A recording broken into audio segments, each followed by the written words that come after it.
What's the meaning of card catalog?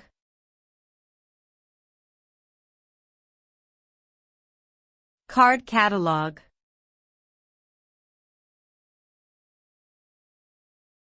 Card catalog.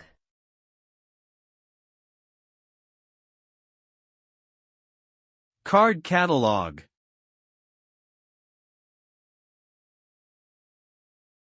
Card catalog.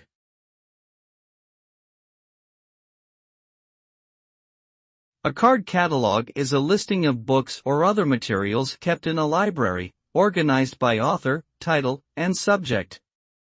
The catalog typically includes information such as the author's name, the title of the book, the publisher, the date of publication, and the subject matter.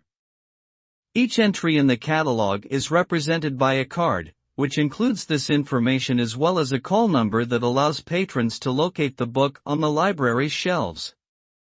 Card catalogs were commonly used before the advent of computerized cataloging systems.